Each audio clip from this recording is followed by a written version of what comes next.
You are listening to This is Oklahoma, hosted by Mike Hearn, telling stories of Oklahomans and those that have made it their home. This podcast is presented by the Oklahoma Hall of Fame, telling Oklahoma story through its people since 1927. For more information on the Hall of Fame, go to www.oklahomahof.com and follow them on Instagram for daily updates at OklahomaHOF. What's up, guys? Welcome back to another episode of This is Oklahoma. Mike Hearn here, host, back with another episode. We are in Stillwater today at the home of Balanced Coffee Co. They've hosted a podcast for us. We're going to record 3 episodes here at Balanced Coffee. I've been on the podcast, so if that one hasn't come out yet, it's coming out very soon. Shout out to Michael and Lexi for having us. My guest today is Clay Billman, who has the brand Oklamerica, and I am extremely jealous of your logo because I think it is the best logo to do with Oklahoma. And I said that in front of someone the other day, and they were like, well, your logo is really good. And I was like, yeah, but it's not Clay's logo. Clay's logo's sick. And I always see I don't know, we're probably the same people. We hate being, like, I guess, praised. I get that sense from you that, like, I don't like it when people praise me and say that I've done a good job, because it's just something I enjoy doing, right? And I definitely get that feeling from you as well. But I love the logo. It is, I got the sticker, and thankfully you just give me some more stickers and a t-shirt, and I mean, it's every time I see that picture of the pie that someone made with that logo on it, that's a really cool logo. So you haven't made it until someone makes a pie with your logo on it for Thanksgiving. I repost that picture every year. So good. I did not get to eat that pie. That pie was sent to me in a photo, but it was amazing. Yeah. But no, I appreciate you saying that. And the funny thing about that logo and being the person who did the graphic design is you're always a little bit unsure of your own work and a little bit nervous about putting it out there in the world.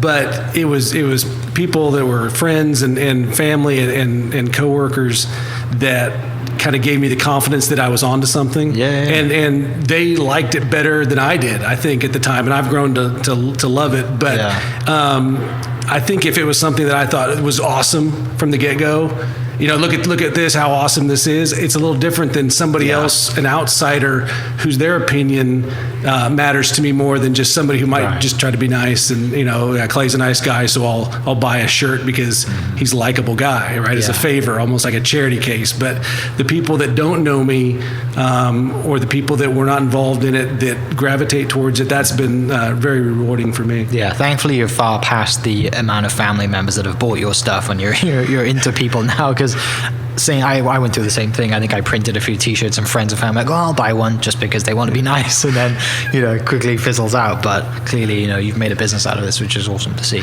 Well, I do owe a lot of gratitude to my wife's co-teachers at her elementary school that were among the many first customers, and people at church and friends. But I will say the first time you see somebody wearing your shirt or a hat or with a sticker on their car who you don't know, like out in the wild, as we talk about, I mean, that's pretty cool. Or you have friends that text you a picture from I-35 and say, hey, I just passed this car with your sticker on it, and it wasn't somebody I knew who I'd given a sticker to. That's pretty cool. And it kind of makes you feel a little validated. Definitely. When somebody's on stage, even cooler, in a band you like or respect or something like that. So, when Cody Canada, puts a sticker on his guitar, and I'm thinking, I do not deserve to be on Cody Canada's guitar, and so that's kind of the pat on the back, that the affirmation that you get, and that's kind of the fun thing about doing that, and having other people who feel good about it and feel proud enough of their home state to represent a brand that is about their home state and where we come from. Yeah, it's tapping into, like I said, that home state pride, and also the fact that that sticker means something to them. It reminds them of something, and then because you're a part of that, that's a special feeling for sure. But let's go back, right? Where does you're very good at graphic design. Where does the love of drawing and I mean, obviously, if people are watching, you're not 16 years old, so you didn't grow up drawing on an iPad. It was sketching. So where does that stuff come from? Well, my dad was an art teacher, and for my entire life, he was a K through 12 small school art teacher, and I grew up with a pencil in my hand and markers and drawing and watching him paint and do ceramics. And so I've always been the kid from the small town who who was the art teacher's kid who could draw, and I would be doing, logos of football teams I would make up, or superheroes, and reading comic books and trying to draw those, or doing the wildlife conservation poster, with the colorful wood duck on it, or something like that. Now I do have to say that my dad is not an Oklahoman, but he married an Oklahoman. So I grew up in Southeast Iowa, and my mom is from Oklahoma City, and she was from the first graduating class of Northwest class in high school. She was in class in first, and then her senior year they moved and called it Northwest class. And so the funny thing is, all of my vacations as a child were to Oklahoma and Oklahoma City. So twice a year, Christmas and summertime, we would come to Oklahoma City. And so for me growing up, that was a destination for me. Right. So, which is weird to say, like the Oklahoma is a destination, but coming from Iowa, it was Disneyland, Frontier City, and Whitewater, and and the zoo and the Omniplex and all these places. But again, where I grew up, my dad was an art teacher, small town, and I just got that love of drawing from him. That explains a lot, right? That answers the question for sure. And and then later on, it got a little more into the graphic design and the digital side of things. But you still have to go back to kind of sketching with pencils and Sharpies and things like that to kind of get the vision on paper. So then this kind of hobby and passion then for you with drawing and designing, and I guess CAD and all the early stages of online stuff and the tech stuff, this continues in through high school, college?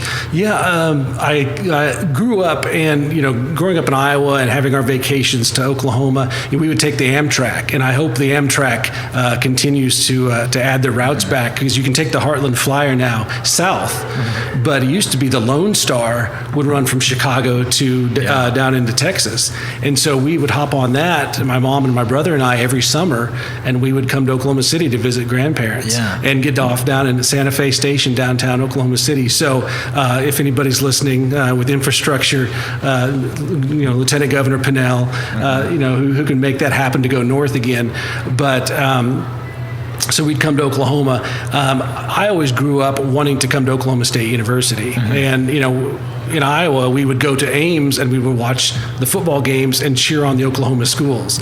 So one year it was OU and one year it was Oklahoma State. So it would alternate. And so I remember as a kid wearing the replica jerseys of Bosworth and Spencer Tillman, and seeing Thurman Thomas and Hartley Dykes and some of those stars of the early 80s and mid 80s, just up close and personal, because there was no security in college football games, and nobody cared about Iowa State football in those days. So we got front row on the visitor side. And so just loved everything about Oklahoma, but always knew that I wanted to come to Oklahoma State, which is my mom's alma mater, and come here for school. The creative side, I was getting into advertising and kind of the journalistic side of things.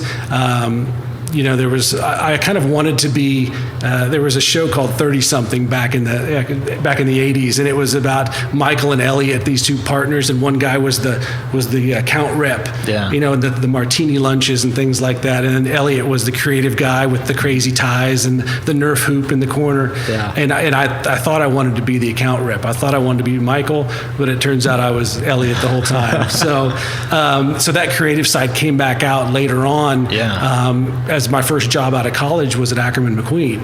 So again, go big or go home, right? And so it was really an eye-opening experience to see quality work, the amount of work they put in, the hours they put in, and just kind of hone that creative skill, and just look at other people and see what they did, and then try to learn kind of the digital side of things creatively after that. So that was kind of the advent, early 90s, was about the advent of that digital graphic design. It was all going to be the Macs coming out and things like that. You said I'm not a spry young spring chicken, but my freshman year at OSU was 88. So I got to see Barry Sanders win the Heisman my freshman year. And so that was just fun as a college experience. The team was 0-10-1 my senior year by the time I got out. So, but then early 90s, moving into the kind of the real world, so to speak, moved to Oklahoma City and started kind of as the one of the traffic managers, kind of the entry-level ad agency jobs at Ackerman McQueen, but learned a ton there, and then moved on to a smaller agency from there for a year or two. Well, what's it? I mean, I have no experience of going to a college that my parents went to. But, what's it like going to Stillwater when like your mum's been here and it's got family history and, coming to Oklahoma State and just kind of something that you dreamed of and wanted to do, and then you finally get here and Tom, what was that 4 years of college like? Obviously football was amazing. Hit and miss, but it gets that reputation for being friendly and just being there, coming from a very small town. I didn't feel like it was overwhelmingly big, but it was big enough to be like the world of opportunities for me and meet people from all over. But, I've still got friends that I remember meeting at orientation from towns like Chandler and Hennessy and some of these places in Oklahoma that I knew of just from, visiting, but mostly we visited Oklahoma City. So these other places, Guthrie and places I'd seen as road signs, and I know places just traveling down I-35 when you cross the border and, there's the teepees at the rest stop, up north by Tonkawa. And so, it was kind of fun to be, living here now and making my home. And Stillwater's the kind of place that a lot of people don't leave. They don't want to leave, or if they do leave, they feel like they want to come back. And that's why homecoming is so big. Just the atmosphere, the family friendliness, things like that. So, had friends go to other colleges, and I don't know that they have the connection that a lot of OSU people have. And so I feel like, again, I'm not born in Oklahoma. Neither were you, I don't think. No, definitely Judging not. by your accent. No, but I feel like, I lived over half my life here, feel like I was influenced by Oklahoma. My childhood memories, like I mentioned, the summers and the hot black top when it's 105 degrees and going to the comic book shop up on Western. I remember the candy shop next to VZD's. I went to VZD's as a young adult as well, but as a kid, just that whole area around 47th and Western, not far from the Wedge. Now, if I'm going to name drop a business I like in Oklahoma City, but just so those memories. Made Oklahoma a special place to me. We had talked, off the air about Boomtown. And a lot of the things that Sam Anderson mentions about that urban renewal, that stuff that was happening in the 70s and 80s and promises and dreams of this downtown area and buildings being raised and blown up and imploded. I was here, and seeing some of that stuff as a kid, seeing the that downtown area happening, and now there's neighborhoods with names like Midtown and Ten Penn and things like it. They didn't call them that back in those days, right? And the Plaza District and some really cool places that are now resurgent in Oklahoma City that I remember seeing as a kid, the Gold Dome and the Milk Bottle, and places that weren't far from where my grandparents lived. And so just to be a part of that now, and even be involved in it somewhat with the brand and some of the shops that carry our stuff, it's pretty cool to see. Definitely. Ackerman McQueen must have been fun. I mean, there's a lot of good things and bad things that have come out of Ackerman McQueen. All you've got to do is Google it. There's some great podcasts about it too if you're into all that. And I'm sure you got some funny inside stories that we'll talk about after. But once in a while, Charlton Heston would call in on the weekends on the bat phone. So I liken it to maybe I wasn't in the service, so I really appreciate our military, but I mean I call it kind of a boot camp. It was the work ethic there and the quality of work that came out was amazing. They put in the hours and a lot of blood, sweat, and tears, good and bad. So I learned what it meant to be a perfectionist as far as, looking over every piece of text and type and grammar and editing and revision after revision until it's, you're honing something to get it right. I also learned that maybe I didn't want to do 80-hour weeks for my entire life and I wanted to maybe have a little bit of a personal life and started to date my now wife at the time, and she was wondering why on a Friday night I had to be, getting off work at 8 p.m., when we wanted to go to a Blazers hockey game or something like that. Yeah. So, but I still have, friends that I worked with there at the time, a lot of people I keep in touch with. And so I think everybody was in that same foxhole, so to speak.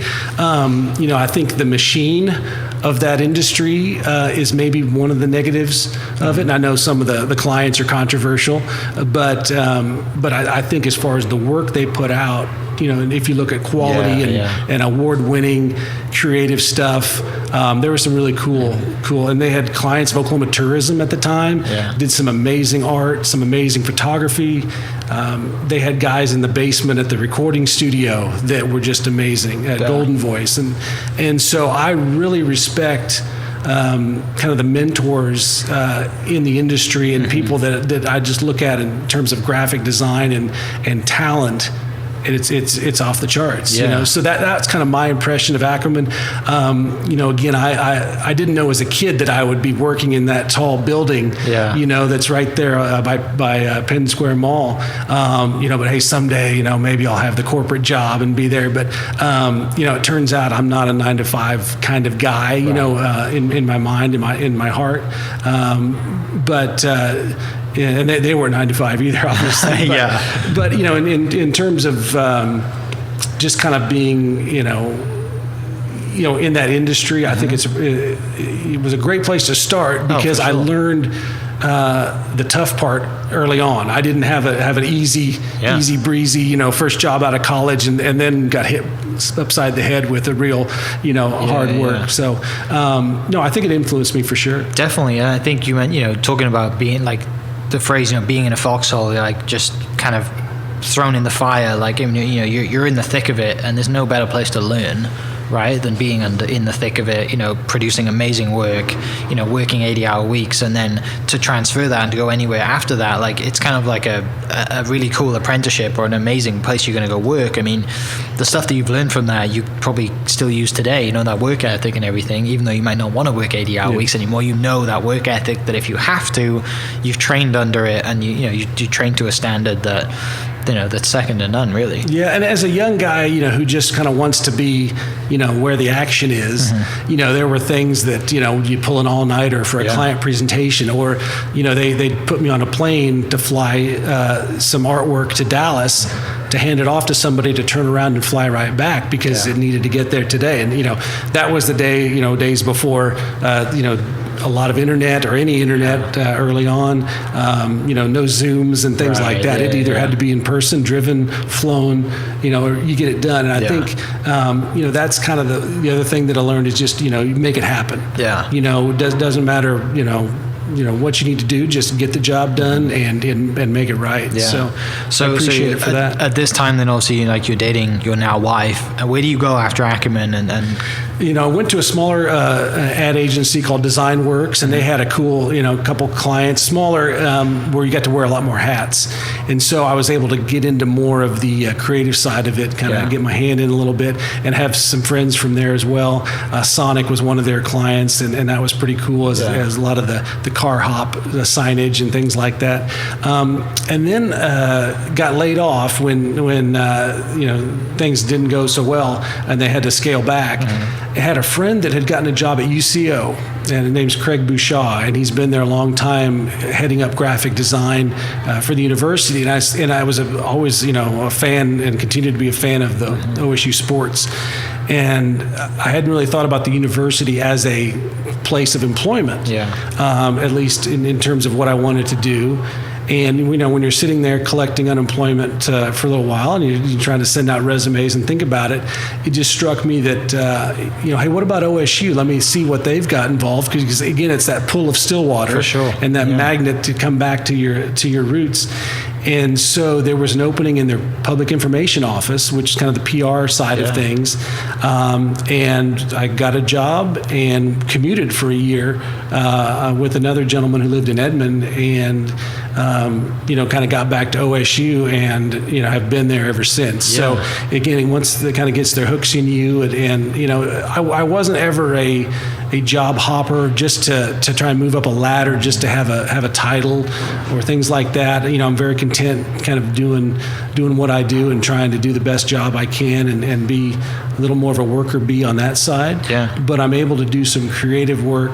And I started to do, the General University, marketing, but then that was about the time that they renovated Gallery-Iba Arena into the full athletic center with the expanded capacity. And so I got to help with some of the communication and fundraising on, raising the money to make this, ambitious project happen, and was able to kind of worm my way into the athletic department as far as, a person who could bring the skills of the graphic design and some of the writing and the communication side of it. So have been with the athletic department since 1998, so a long time. I bet you've seen some great things over the years. Then. It's fun. It's one of those that you tell people, everybody likes sausage, but nobody wants to see how it's made. But there's some really cool things about kind of being behind the scenes, and you take it for granted after a while that you see Olympic champions and people walking through the halls, and you have some experiences that not everybody could get, or a lot of fans would really kill for. Some of the access opportunities. The downside is that it's a business, and sometimes friends get laid off or fired for coaches either leave on their own or get asked to leave, or there's things that happen. But again, working at a university and that kind of the youthfulness of it, and seeing kind of the just the vibe of being in a college town and being part of that kind of keeps you young and kind of keeps my creative juices flowing as well. Yeah, I mean, for me, thinking about, and I learned this from previous guest Elise, who wrote Bullet for a couple of years, that I didn't realize that the athletic department logos and licensing is separate to the university licensing, right? So you got all the Pistol Pete's, so where the golf one, all these other things. So that must be interesting to navigate for, it keeps you busy, obviously. You got all these other versions of Pete, right? And then always all these other logos going on, which is great. And then for me, from a golf side, like you've got, Hovland, Matt Wolff, Ricky Fowler, the list goes on. There's some epic, from Europe, you got Alex Noren and Charles Howell's obviously an American, but the Oklahoma State athletic side of things is far and wide, not just in golf, which is, as a fan of the university, must be awesome for you to watch. Yeah, it's really cool. And you talk about the branding of it, and OSU, I teach a sports marketing class along with Jesse Martin. We're kind of co-teach, and we taught for about 10 years. And one thing that we talk a lot about is our branding at the university. And OSU's not always done everything the best in the right way, and we've maybe got too many versions out there. If you look at OU, they're very solid in their branding, and they maybe had a tweak to the OU interlocking OU one time, and they've kind of gone away from it. But everybody knows the one on their helmet is, and that's who they are. OSU has had brands, for baseball, for different sports. The one that Barry Sanders wore is, kind of the retro logo now. But we were a little bit all over the place, and so it's no wonder that there might have been confusion between Oregon State and us, and I think it's gotten better in the last probably decade or so, and even the last couple years it's kind of refined. The university used to have the academic branding, and that was very separate, like you were saying, and now the university uses the OSU because the OU Med School doesn't have a different logo than the football team, but it's the University of Oklahoma. And so now our med school and our departments academically are lined up with our football team, so that when somebody sees the Fiesta Bowl and they see us beat Notre Dame, they're familiar and they know that's Oklahoma State. And oh, by the way, the university is the same. So there's a lot of alignment there that's important. So then I guess while you're at OSU, I guess you're teaching, you're doing all these different projects with the school, and you've come home effectively, right? You've come back to your, you're not home obviously in Iowa, but you've come home. You feel like you've returned to Stillwater as someone who went to college there. what time does it fire up that you think, you know what, like I'm teaching sports marketing, I'm in branding all the time? When do you start like putting pen to paper and start thinking, wait, why don't I just draw something on the side and someone is there a light bulb moment that goes off, or someone that sees you draw that logo that's on the cup and someone's like, that's a kick-ass logo? I think the light bulb moment, again, you go back to Sam Anderson's book Boomtown. It was about that same time when the Thunder had come back, and the Thunder had implications for college athletics and things like that as well. But you would see a lot of apparel. You'd see we talked about licensing. People would put out Thunder apparel, but it wasn't NBA licensed. It was a lightning bolt and a buffalo, or the bison, or something like that. So it was kind of the blue and the orange and skirting the rules of being a copyright violation. But it was Oklahoma pride, Oklahoma City pride, where we're from, and a lot of resurgence at that same time was some of this boutiques, some of the neighborhoods that were popping up, the shops. Even we talked about coffee shops, and so a little bit of a resurgence of the shop local and those type of things. So there was a lot of that going on. Then Twitter became big, right? Mm-hmm. So people are talking about Oklahoma issues and Oklahoma weather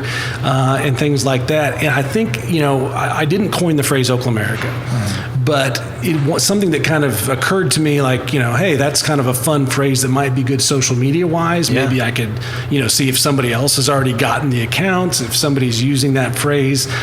And I, did this basically the Google, right? You did your search, and I only saw it a handful of times pop up with somebody's 4th of July celebration or something like that. So I quickly, this was 2014. Okay. So, and I know that because that's when we registered the domain for Oklamerica.com, and got the social media. So I jumped on the Facebook and the Twitter and Instagram, and then didn't really know a whole lot, what's next, right? So I wasn't thinking I'm going to create a brand. It was just more of a way to kind of get in the conversation.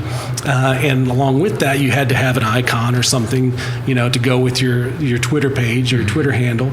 So started sketching up a few ideas and putting, Adobe Illustrator and doing some versions of the logo. Yeah. And I had about 2 or 3, iterations of it. And one was the USA shape, with the word in it. And I'm fortunate enough that Oklahoma falls in the middle of the country, that it fit in kind of my vision, and I wanted something kind of fun and whimsical, and not too serious.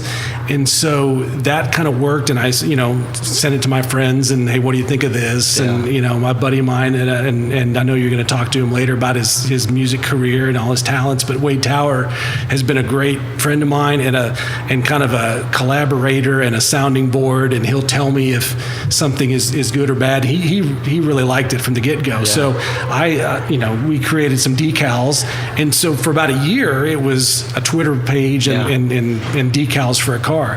It really wasn't until a year later when I kind of had the confidence to try to, do I make a T-shirt out of this? Right. Will anybody want a T-shirt? Will anybody, think this is a cool thing they want to put on their chest or on a hat or something?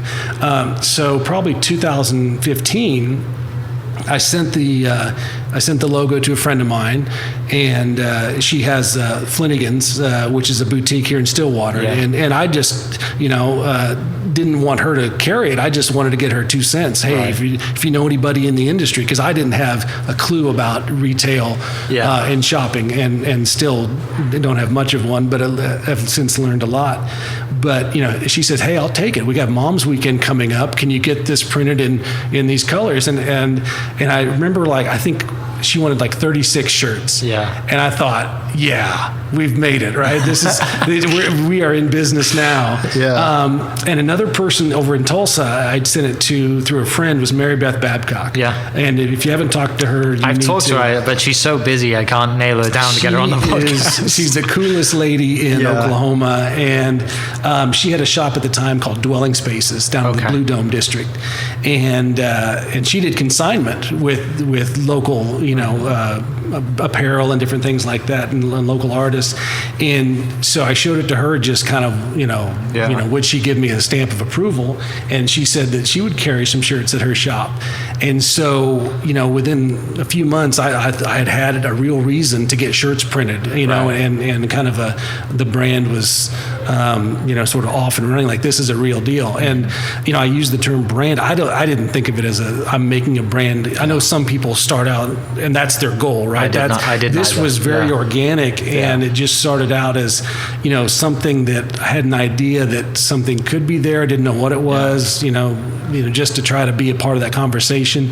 It was different than my day job at OSU. Yeah. It was something that was kind of, hitting some of those creative parts of my brain that weren't orange and black, right? A little bit something different, and so it was definitely a side hustle.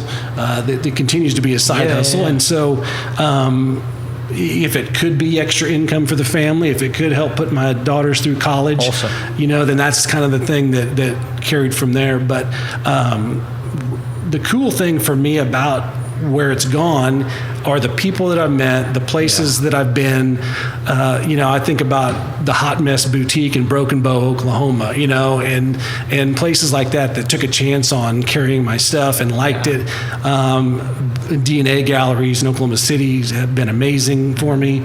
And just to be in the shops, Ida Red in Tulsa and some of those places, for me to get to know people from there, to travel to these shops, to have an excuse to drive around, to Altus or to Chickasha or Ardmore and deliver shirts and things like that. It's been really cool. Yeah. So, the one thing I kind of relate to that is, the one thing for me is that, yeah, you're exactly right. It's the people that you meet through it. It kind of just serves as a tool, right? As a vehicle weaving your way. Because like you just said, it takes you away from your day job. It kind of ticks the creative boxes for you, and kind of, it's something that you enjoy doing, so it doesn't feel like work all the time, right? So you come home and you might sketch, you might draw with it, and there's no real deadline or timeline to it. It's just evolving naturally. And then, like I said, when you're delivering, you learn so much more about the state by meeting these people, by traveling around, seeing tiny, little towns or wherever it is. It's one of the best things I can kind of relate to with the podcast too, is I've met so many awesome people that I never would have met without the podcast, right? And and you mentioned some musicians earlier, and other places you've been, and people who put in this logo on their clothing, on their guitar, on their brand, or whatever it is. You just don't. It's such a strange feeling, right? When you see that logo somewhere, and then you get a message from someone on Instagram, and hey man, I love your stuff, or whatever it is. It's great because it's set out as something that's just fun to do, and if it makes a little bit of money, it's great, right? Because if it's set out as a business, then you'd have goals, and you'd have a strict 3-year business plan and all this other corporate nonsense, right? That is, if you're going to build a business, that's what you do. But it's cool that it's gone organically, and it's solely kind of, you do what you do with it, right? If you want to go make something, you do. If you don't, then you don't. I'm sure people have come to you and said, you should do this, and you're like, it's not really my thing, which is really cool. Well, and I'm so glad you said that, because you're right. It is about kind of that response you get, and the affirmations, and the good thing about a side hustle is it's not life or death. It's not, how am I going to put a roof over my head or feed my family? The bad thing about a side hustle is, you do have that safety net, right? And very true. So if you come home from work and you're tired and you don't want to, talk to stores, or don't want to work on a new design or do your inventory and figure out, how you're going to do some printing, you don't have to, right? And so I think if this were my sole source of income, and maybe at some point retirement is not that far away, but that maybe that is becomes a brick and mortar, or becomes the full-time gig where you can really jump into it. But we've I think exposure-wise, it's been great. The growth has been slow but steady.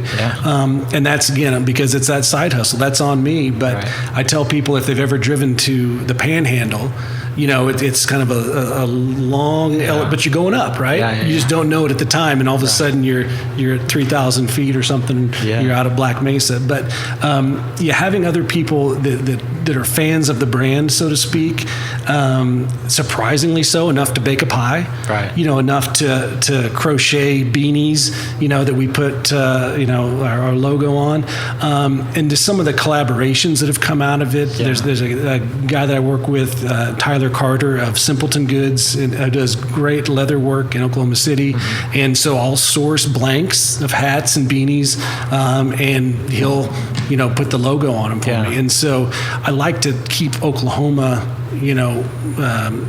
vendors and artisans. I like to collaborate with them if possible. Frank Homa, we've got the Frank Homa mug. A lot of people say I didn't know they were still in business, and the factory isn't, but the brand is still functional and works with some people who used to work at the factory and are still using the same molds that they've done for decades. And so I thought, if I'm going to have a coffee mug with my logo on it, then it ought to be made in Oklahoma, right? And so I know not everything can be made in Oklahoma, and most caps and blanks are sourced from overseas, and I'm not against that either. But when you have the opportunity to do things and keep it local, that's important to me as well, and that's also very satisfying. I was looking for an artist, and again, I don't do all of the graphics. I kind of know where my limitations are, but when I wanted to do kind of a WPA National Parks, kind of a vintage looking design for my Explore Oklamerica look, I looked all around for an artist that could kind of do what I wanted to do, and somebody that I could contract to do that. And it turns out that 10 miles down the road in Perkins was this amazing artist named Thomas Hilly, who was an OSU grad, who did kind of this cool sketchboard style art that translated perfectly to what I wanted to do with my vision of capturing some Oklahoma places. Gotcha. And not, I guess Wichita Mountains are very specific because the rocks look very different, but the other designs, are inspired by the tall grass prairie, or maybe this is the many lakes and camping and things that, you can do in Oklahoma, or just waving wheat and, and a hawk flying. And so there's things that kind of, I think most Oklahomans can see that and go, okay, that might be my neck of the woods, and I know that appeals to me. So he was able to capture that. And so working with Oklahomans, keeping it local has been very, rewarding for me.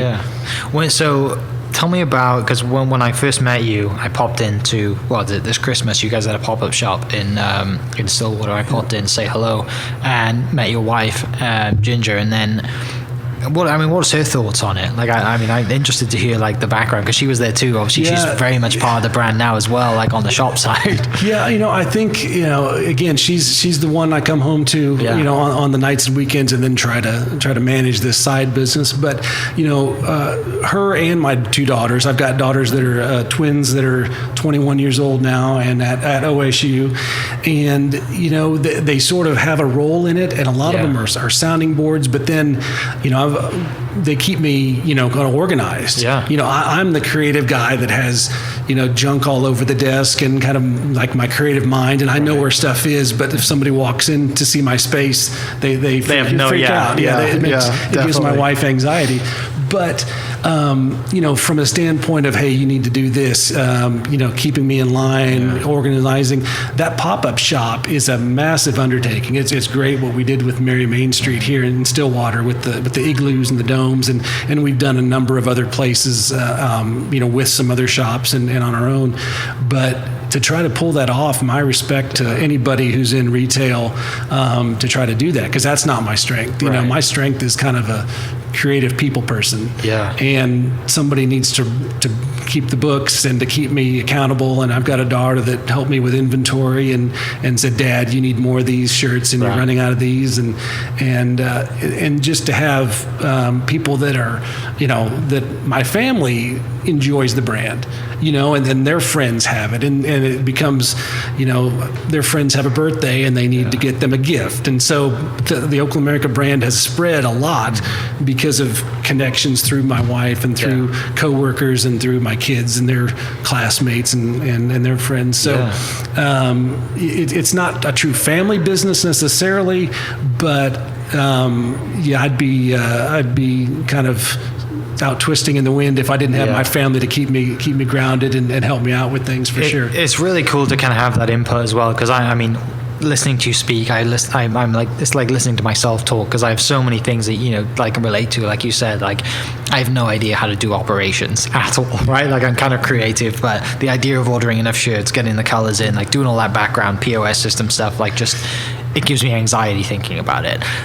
So it's great to have like the input, and also like, you know, you have twin daughters, and to listen to like the color schemes that they like, right? And to keep kind of, you know, like for me, I wear gray and black for the most part, dark colors, but pastels are coming back, right? To listen to their input saying, Dad, well, what about this color and this color? And you're like, light blue, I don't know, light pink maybe, time. And then they come in, it's like, oh, this is our color, right? Like it's really cool to get that input. Yeah, every time I order shirts, I usually get several in my wife and daughter's size in an odd color, like something different. We're going to try cranberry, we're going to try this lavender, we're going to try this color, and I do get some, ooh, Dad, ooh, no, not again, no, you know, that's hideous. You know, sometimes you know, it'll be a hit, and they'll convince me to do it for other people.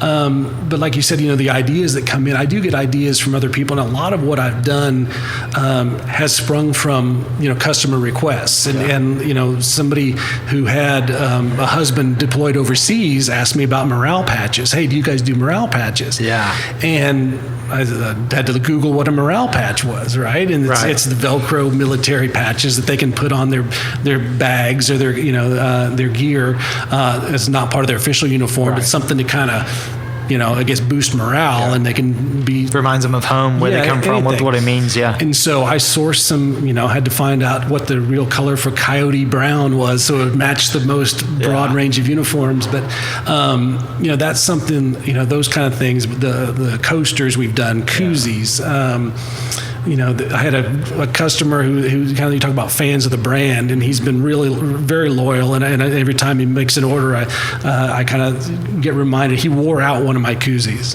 That's awesome. So I don't know if that means that he drinks too much beer, but how do you wear out a koozie? But anyway, and some of the people the customers that I've had, and kind of the people who follow the brand and appreciate it, I'm surprised how broad it is, because it's you know, kind of middle-aged people like myself. It's younger people that like it, and the fact that the young kids don't dislike it is the coolest thing. They don't have to like it, but they don't hate it. But then, you know, the Red Dirt music scene was one of the first to really jump on board. Some of the guys that worked the oil fields, you know, out in the Panhandle, the welders, and those guys, kind of the blue collar, they love it. You know, grandparents like it. I think it wasn't intentional, but the appeal of it is pretty broad, and that's because, you know, it's Oklahoma. It's not, you know, I try not to get too specific. You know, I don't get political. You know, I have a political party shirt, but it's a bison that's red, white, and blue. And, we're from the Oklamerica party, right? Oklamericans. And so, you know, I want what's best for Oklahoma. I'm not, you know, going to pick a side necessarily. I want, you know, us to thrive and us to, you know, do the best we can. So I try to stay apolitical when it comes to the brand itself, but I think, you know, trying to hit on that common ground that can appeal to more people. You teased about, you know, I didn't tease it, but you brought up earlier, you know, maybe having a storefront one day and retiring and this being your gig. I mean, future, and like, and it's difficult to answer this question, I think, because for me it's difficult too, because it is a hobby and it's a side gig, and it doesn't naturally have like a physical end destination, North Star, this is our goal, we're going to get to here and I've made it, because it happens naturally. But if you were to do something after you retired, what would that be? And would you have a store? And kind of, if you just took all the risk away and just thought, this is Oklamerica, go do with it whatever you want to do with it, how does that look? You know, I think, you know, again, to use the term retirement, you know, I think as a retiree, you'd want to have some sense of freedom and a life to enjoy, you know, without the grind of a job, right? But being realistic, knowing that you have to, pay the rent and do things. Retirement doesn't mean just, we're going to kick back and the easy life. Right. But, that could look like, with what we've seen with food trucks and mobile, Airstreams and cool trucks and merch, maybe that's a mobile Oklamerica, retail operation. Maybe that's a shop, in downtown Stillwater that appeals to people on game days and things like that. So again, I don't know if I have a definite vision, and I listen to a lot of podcasts, and yours included, and how I built this with Guy Raz and entrepreneurial. I absolutely love that podcast. Malcolm Gladwell and things like that. And I kind of kick myself for not being the, having the definite vision and goal. Sure. And if I went on Shark Tank, they'd eat me alive because I don't know, what. Yeah. And there's not a Shark Tank for Oklahomans because I know mine's not. Business opportunity. Yes, there you go. Investors a ding, ding, ding. I do realize, that I do need to, take it to the next level. You might need to let somebody in, and if my friend Wade could tell me I'm a little bit of a hands-on, I wouldn't say control freak, but I also have trouble delegating, a little bit and letting that go. But I realize that my market is not outside the borders of Oklahoma. Now I sell, all over the country and even international, but they have a connection typically to Oklahoma or relatives that live here. But so without that specific goal, it's hard to say. But retail is hard though. I mean, no doubt. In the shops and the boutiques and the places I've been in, and that carry my stuff. I all the respect to those shops, and I appreciate them, and I appreciate the fact that I'm not the ones on the front line because they're the ones, their shop is on the line, and with.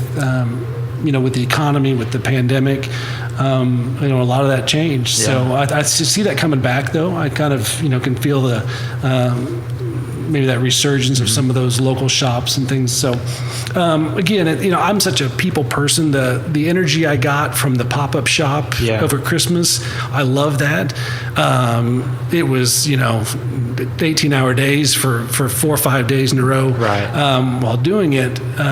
But I think if there's something that could give me that fulfillment of being kind of the people person up front, and maybe I'll get my kids to do the business side of things or something. So one of the things that just came to mind, and I think about it because I think of the same thing with like This Is Oklahoma brand, and I don't have clothing. I mean, I have my own, but I don't have anything that I retail.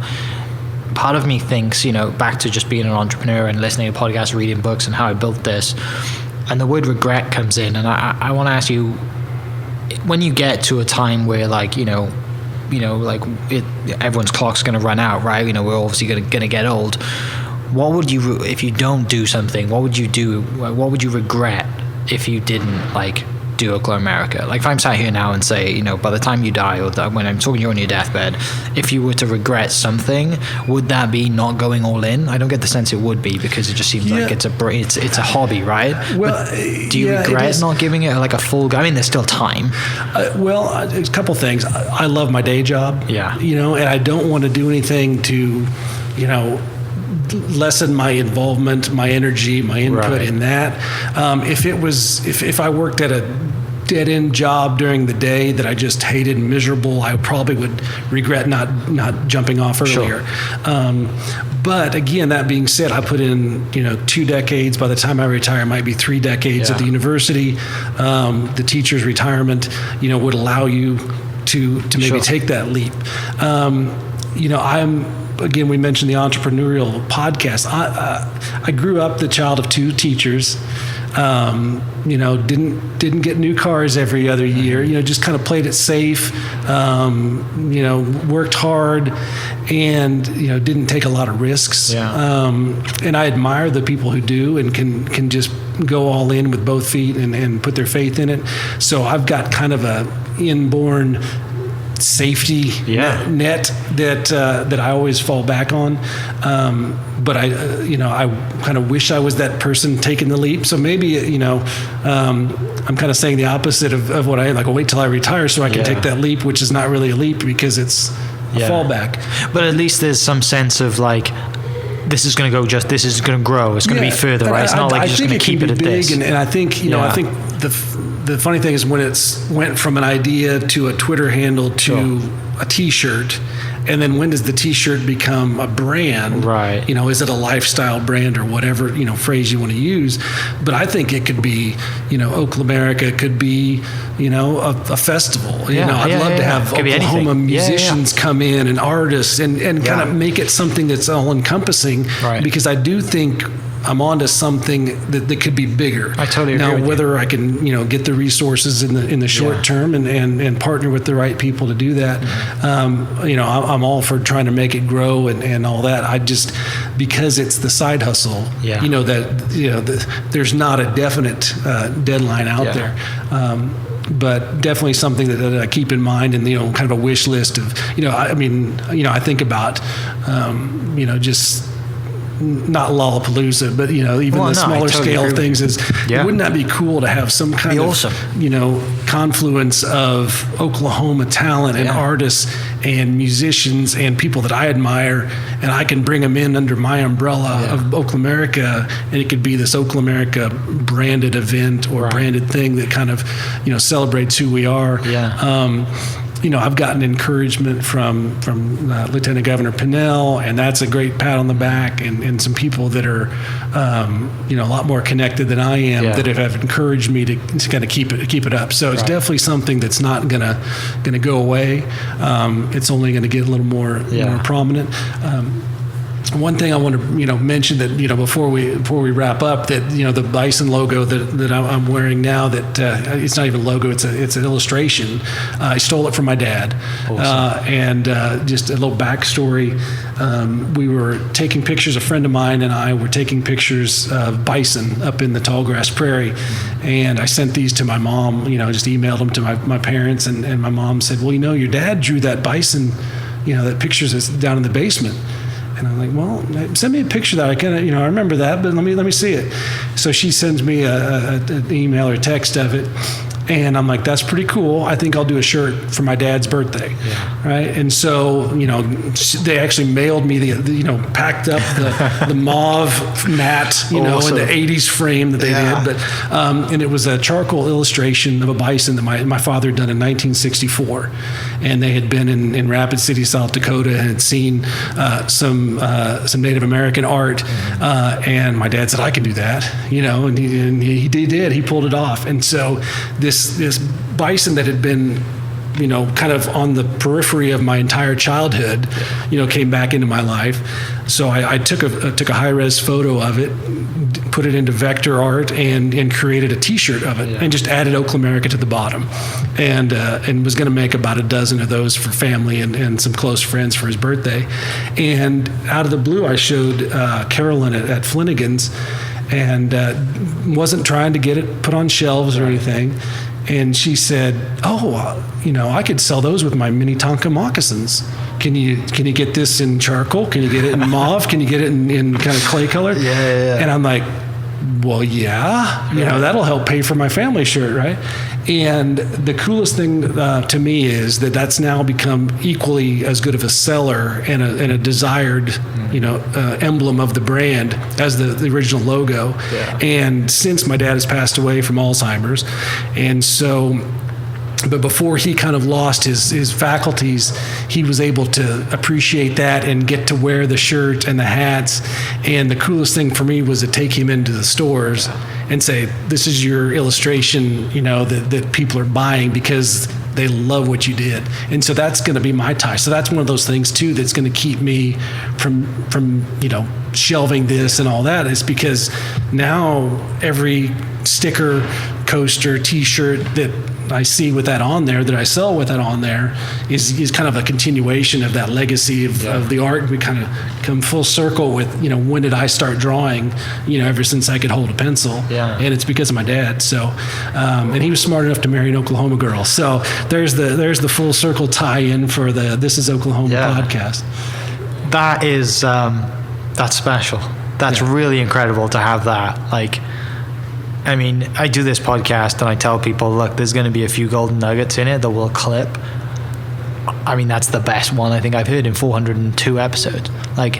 to have this story, to have where your art background comes from Dad, to have that reminder, after he passed, for him to see it, like, what was his reaction? Yeah, I mean, he thought it was pretty cool, and he would.